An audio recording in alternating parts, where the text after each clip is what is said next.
Okay, so you've tuned in, and you've sent us some really interesting sources this time. It seems like you've really sent us down a bit of a rabbit hole here. Definitely. We're diving into, well, the world of supposed game studio conspiracies.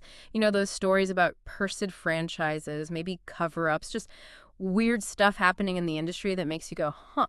Yeah, and our mission here really is to take a close look at these claims. Yeah. We're using the stuff you sent those excerpts from the Level Up Secrets Unlocked podcast. The episode was called Game Studio Conspiracies, Cursed Franchises and Cover-Ups. Yeah, right. We want to try and, sift through the hype and see what's genuinely interesting.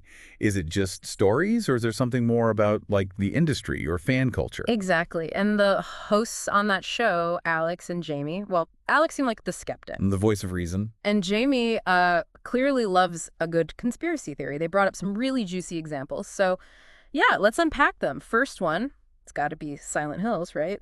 The PT saga. Oh, definitely. The cancellation of Silent Hills and, how PT, the playable teaser, just disappeared.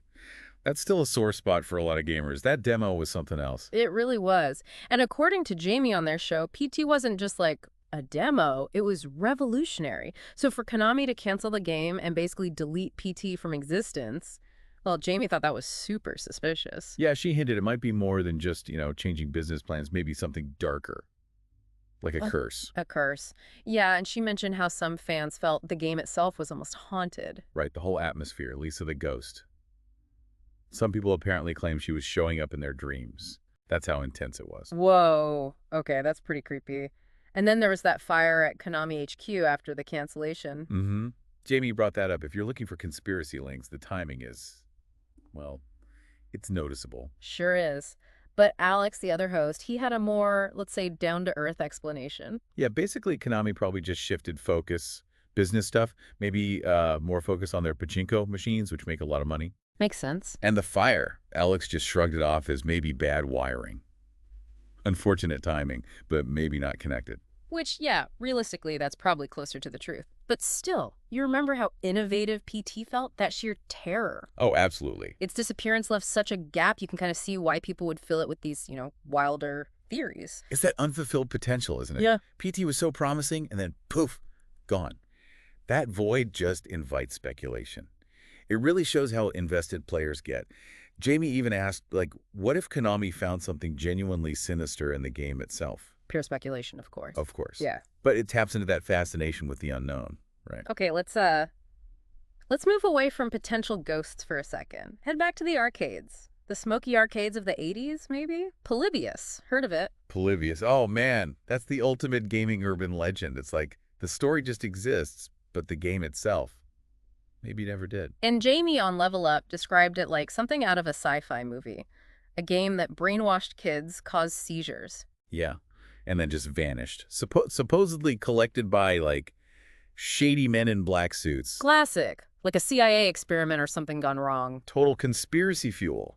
But Alex, predictably, wasn't buying it. Not at all. He called it what it probably is, an urban legend.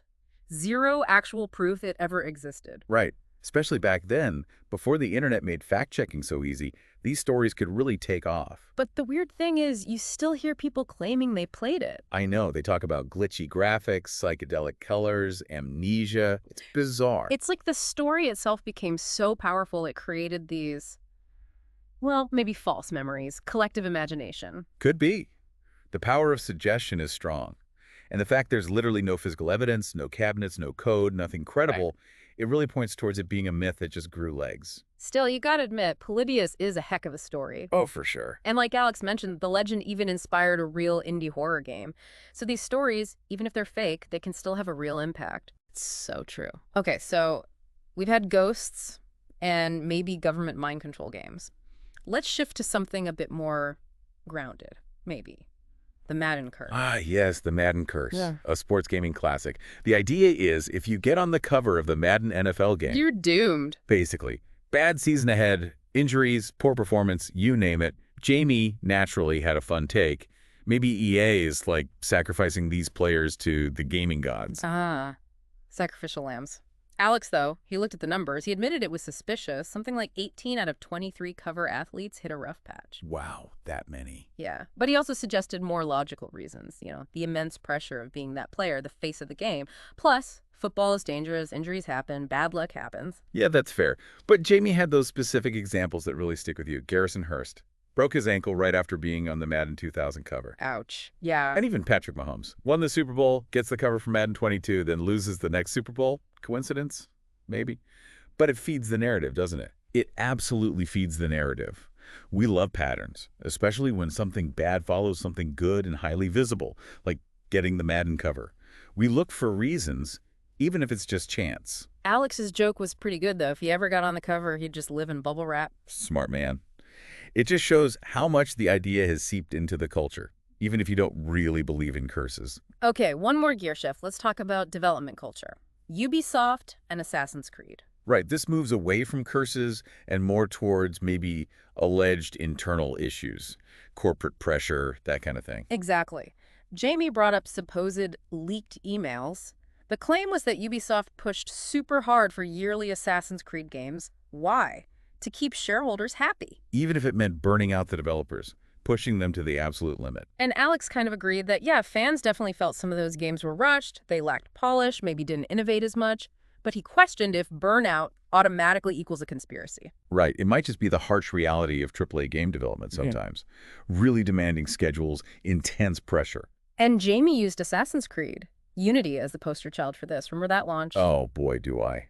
Bugs everywhere, glitches galore. It was so bad, Ubisoft had to give away free DLC as an apology.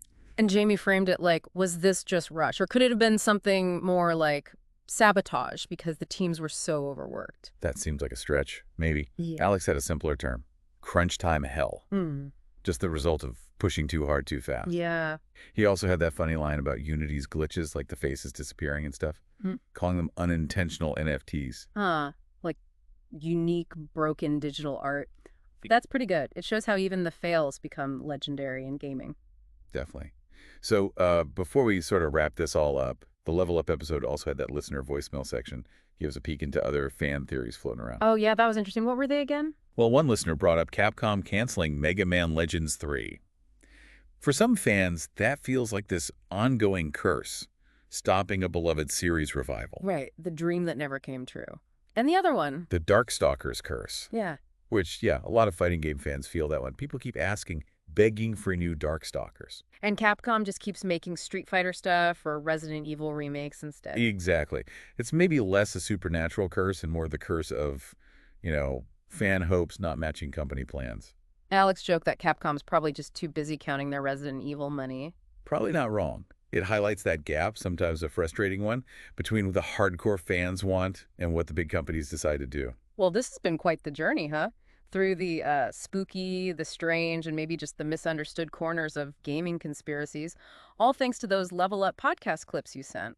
Yeah, it's fascinating stuff. I mean, even if some claims seem pretty out there, looking at them tells us a lot about, gaming history, how passionate fan communities are, and that whole relationship between studios and players. It can get complicated. Totally. So the question for you listening is, maybe, even if you don't buy into actual curses or elaborate cover-ups, what is behind these stories? Is it the corporate pressure we talked about, the crazy challenges of making games, just bad luck? Or maybe just the way stories spread online now, these shared narratives? Yeah, what factors are really driving these perceptions in the gaming world? And maybe the biggest question is, are these just fun, entertaining ghost stories we tell ourselves about the industry?